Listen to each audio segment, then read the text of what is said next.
श्री श्री 108 श्री सद्गुरु जी महाराज जी के चरणों में कोटि कोटि प्रणाम व आप सभी को मेरा सप्रेम प्रणाम। भाइयों और बहनों, हमारे गुरु जी का एक ही जीवन का लक्ष्य, एक ही जीवन का नारा है कि तुम सेवा से पाओगे पार। सही अर्थों में अगर इस मानव जीवन को सफल और सार्थक बनाना है तो जीवन में सेवा के सद्गुण को अपनाना होगा।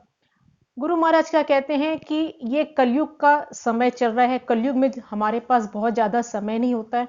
गहरी गहरी, गंभीर गंभीर शास्त्रों में गोते मारने की हमको जरूरत नहीं है।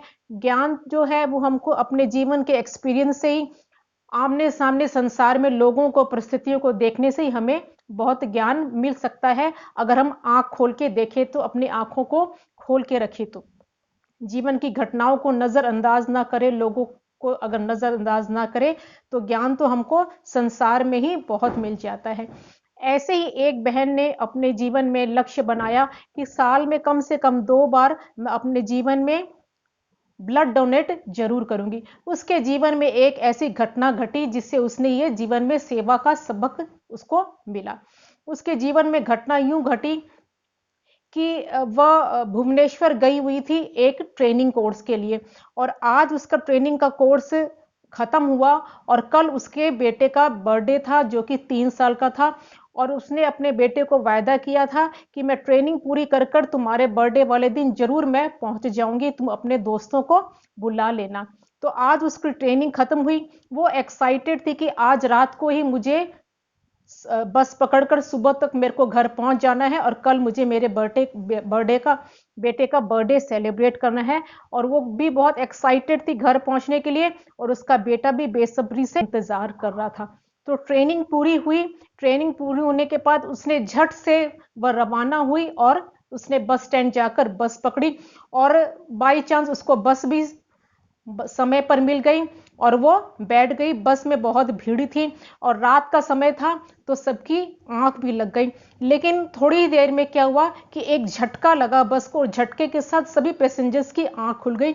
देखा तो वो बस किसी दूसरी लॉरी, सामने आने वाले लॉरी से टकरा गई थी। बस का एक्सीडेंट हो गया था लॉरी के साथ, लेकिन किसी को भी बहुत ज्यादा गंभीर चोट नहीं आई थी। बस को वहीं रोका गया और एक नजदीक के हॉस्पिटल में सब पैसेंजर्स को लेके जाया गया। और जिसको छोटी मोटी चोट आई थी वो, उनको तो थोड़ा सा बैंडेज किया और उनको छोड़ दिया गया, और जिनको गंभीर चोट आई थी उनको वहां पर एडमिट कर लिया गया। तो उस महिला को, उस बहन को ज्यादा चोट नहीं आई थी। वो अपने आप को लकी समझ रही थी कि मुझे कल सुबह तक मुझे मेरे बेटे का बर्थडे सेलिब्रेट करना है, तो जरूर मुझे घर पहुंचना है। वो उसके दिमाग पर सवार था भूत, अपने घर जल्दी से जल्दी मैं पहुंचूं। तो वो भगवान का शुक्रिया कर रही थी कि मुझे ज्यादा चोट न आई। और आसपास के लोगों से पता करके उसने एक टैक्सी का बंदोबस्त किया कि रात को ही मैं टैक्सी पकड़कर अपने घर जल्दी से जल्दी, मैं सुबह 6-8 घंटे का रास्ता था तो जल्दी मैं अपने घर पहुंचूं। और उसको टैक्सी मिल गई। तो जैसे ही वो टैक्सी में बैठने वाली थी, उसने एक अनाउंसमेंट सुनी कि जिस किसी का भी बी पॉजिटिव ब्लड ग्रुप है, प्लीज जल्दी आप काउंटर पर आइए, ऑफिस में आइए। एक बच्चे को 7-8 साल जिसकी उम्र है, उसको बहुत ही अर्जेंटली ब्लड की जरूरत है। तो उसने ये अनाउंसमेंट सुन ली थी, लेकिन फिर भी इस अनाउंसमेंट को सुनकर भी उसने नजरअंदाज इसलिए कर दिया क्योंकि एक तो उसे घर पहुंचने की जल्दी थी, वो अपने बेटे का दिल तोड़ना नहीं चाहती थी, और एक उसने इस अपने इच्छा को ऐसे उसने साध लिया कि यहाँ पर तो और भी बहुत लोग हैं, तो कोई ना कोई तो ब्लड डोनेट करने वाला मिल ही जाएगा। और वो टैक्सी में बैठ गई और चल पड़ी। कुछ ही दूर पर गई थी तो उसके माइंड में भी द्वंद चल रहा था, क्लैश चल रहा था, कि दोनों बातें चल रही थी। एक तो घर पहुंचने की जल्दी भी थी और साथ में ही उसकी आत्मा उसको झकझोर भी रही थी कि नहीं, तुम्हें उस बच्चे की जान बचानी चाहिए, ब्लड डोनेट करना चाहिए। और जब दोनों की दोनों बातें आपस में द्वंद चल रहा था तो फिर उसके मन में आई, उसने गाड़ी रुकवाई। 1 किलोमीटर गाड़ी पहुंच चुकी थी और कहा कि गाड़ी वापस घुमा लो, टैक्सी वापस घुमा लो। और वो गई और इस काम के लिए उसको वो ब्लड डोनेट किया। इस काम में उसको घंटा भर उसको लग गया, लेकिन फिर वो अपनी गाड़ी में बैठकर, टैक्सी में बैठकर वापस घर की तरफ चल दी।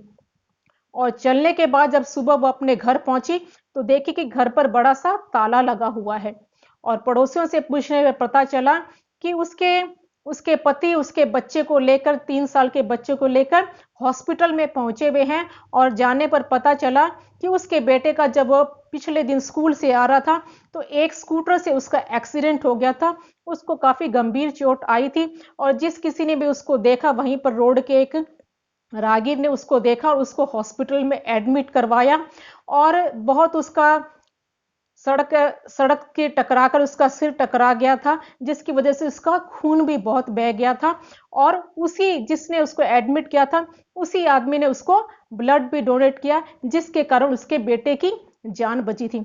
जब ये बातें उसने सुनी तो उसको सदमे से उसका दिमाग चकरा गया कि ये क्या हो गया और मन ही मन वो उस आदमी का तो धन्यवाद कर ही रही थी कि चलो मेरे बच्चे की जान बच गई और उसका शुक्रिया अदा कर रही थी जिसने बेटे को एडमिट करवाया और ब्लड टाइम पर ब्लड डोनेट देकर उसकी जान बचाई। नहीं तो उसकी जान बचाना डॉक्टर ने कहा बहुत ही मुश्किल हो जाता अगर समय पर उसको ब्लड नहीं दिया जाता। तो उसके बाद बेटे को घर लेकर आए और उसके बाद इस घटना से उसने ये सबक लिया।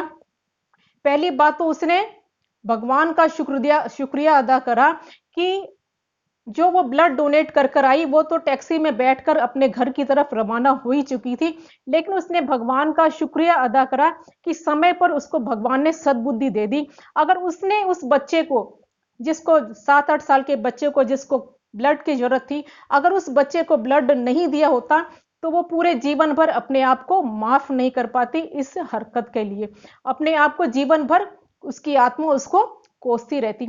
उसके बाद उसको उसमें उसका उसका नुकसान कितना ही हुआ, सिर्फ आधा घंटा का समय लगा, लेकिन एक आधे घंटे के समय देने से उस बच्चे की जान बच गई। इस घटना से उसने सबक लिया कि साल में 2 बार तो मैं जरूर ब्लड डोनेट करूंगी। जब तक मेरा तन स्वस्थ है तब तक मैं साल में 2 बार तो ब्लड डोनेट करूंगी और जहां कहीं भी जब किसी को भी मेरी मदद की जरूरत होगी, चाहे तन की, चाहे मन की, चाहे धन की, जहां भी किसी को जरूरत होगी तो उसको मैं कभी भी नजरअंदाज नहीं करूंगी। अपने स्वार्थ के लिए, अपनी छोटी छोटी स्वार्थ की खुशियों के लिए मैं किसी को किसी की मदद से कभी भी पीछे नहीं हटूंगी। तो इस घटना से उसने ये सबक लिया। इसके 2 फायदे हैं। एक, अगर भौतिक दृष्टि से भी देखें तो उसने ये सबक लिया कि हम प्रकृति को जो देते हैं, प्रकृति हमको वो चीज देती नहीं है, जो हमने जो दिया है वही हमको लौटाती है। एक तो ये सबक लिया। लेकिन अगर स्पिरिचुअल लेवल पर देखें तो ये जीवन जो है, मानव जीवन जो है वो 84 लाख योनियों में श्रेष्ठ है। अगर इतना श्रेष्ठ जीवन पाकर भी हम अपनी छोटी छोटी स्वार्थ की खुशियों के लिए अगर हमने सारा जीवन अगर यूं ही जाहिर कर दिया तो हमारे में और पशु में फर्क ही क्या रहा। कुत्ता भी जो रोटी के टुकड़े के लिए कुत्ते कैसे झगड़ते हैं, तो हम भी अपने स्वार्थ के लिए छोटी छोटी बातों पर अगर हम झगड़ते रहे, छोटी छोटी अपनी ही खुशियों के लिए जीते रहे, तो हमारे में और पशु में फर्क ही क्या रह गया। क्यों ये मानव जीवन पाकर भी हम छोटी छोटी बातों के लिए झगड़ते रहते हैं। हमारा ये जीवन है बहुत ही श्रेष्ठ है और इसको श्रेष्ठ काम के लिए ही इसको हमें लगाना चाहिए।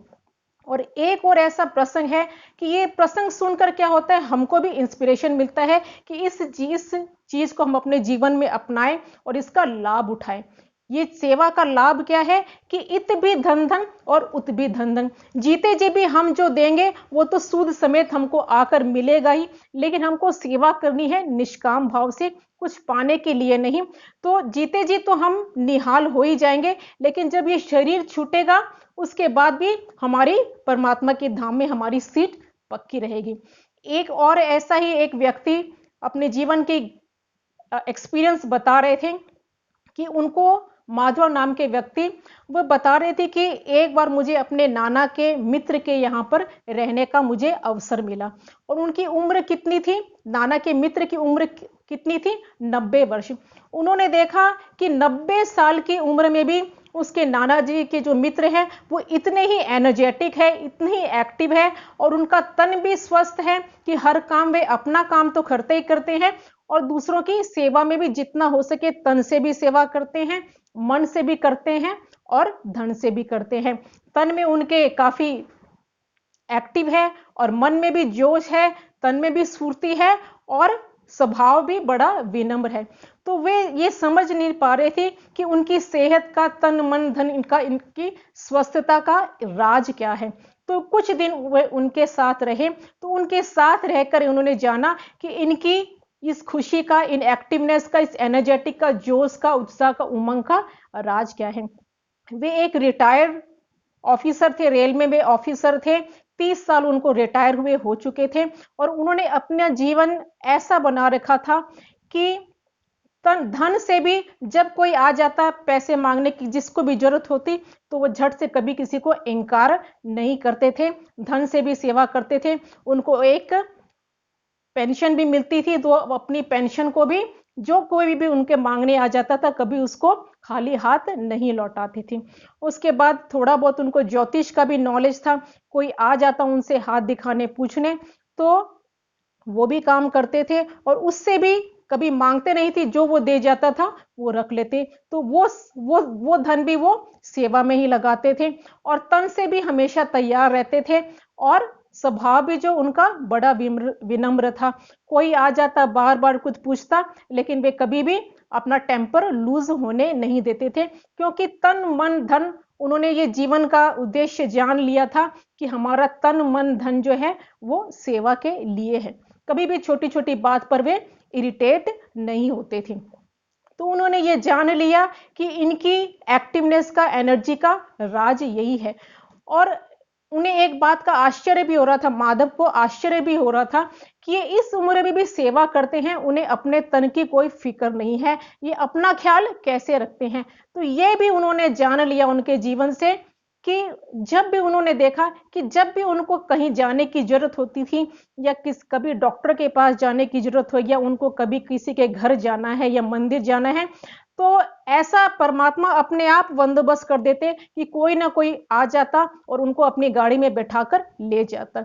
उनको अपने काम के लिए, अपने किसी काम के लिए चिंता करनी नहीं पड़ती थी, क्योंकि उन्होंने अपना तन मन धन जो है वो दूसरों की सेवा के लिए दे दिया था। तो इसके एवज में परमात्मा जो है वो उसका ख्याल रखते हैं, उसकी सारी जरूरतों का ख्याल रखते हैं। कि जैसे गीता में आया है, योग क्षेम वहामी हम, यानी कि उसके सारे संसार के क्या कार्य, उसके सारे तन मन धन का, सारे उसका संसार का भार जो है वो फिर परमात्मा अपने ऊपर लेते हैं। जब भी उनको किसी चीज की जरूरत होती है, तो कोई ना कोई साधन जो है वो अपने आप परमात्मा कह लो, चाहे प्रकृति कह लो, अपने आप साधन भेजती है और उनका काम अपने आप बन जाता है।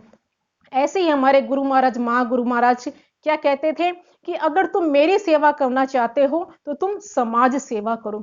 मैं समाज सेवा करोगे तो मेरी सेवा अपने आप हो जाएगी। तभी हमारे गुरु महाराज ने सेवा को ही अपना लक्ष्य बना दिया है। अपने शरीर का तो वो इतना ख्याल रखते हैं, बस इतना भर ख्याल रखते हैं, इतना भर सोते हैं और इतना भर खाते हैं कि जिससे ये तन बस चलता रहे। और बाकी उन्होंने ना अपनी खाने की फिक्र है, ना अपनी नींद की फिक्र है, अपनी कोई चीज की फिक्र नहीं है, क्योंकि उन्होंने सारा अपना उद्देश्य जो है, सारा अपना समय जो है वो सेवा के लिए समर्पित हो चुके हैं। तो इसीलिए हमको भी ये प्रसंग हम किस लिए सुनते हैं, ताकि हमको भी कुछ इंस्पिरेशन मिले, हम भी कुछ अपने जीवन को सच्चे मार्ग पर लगाएं और अपना जीवन जो है सफल और सार्थक बना सकें। यही तभी, अगर हमने सेवा के लिए थोड़ा भी कुछ भी अगर कदम उठाया, तो ये जीवन सही अर्थों में जीने लायक तभी माना जाएगा, सफल तभी माना जाएगा, सार्थक तभी माना जाएगा। बोलिए श्री प्राणनाथ प्यारे की जय। सदगुरु महाराज की।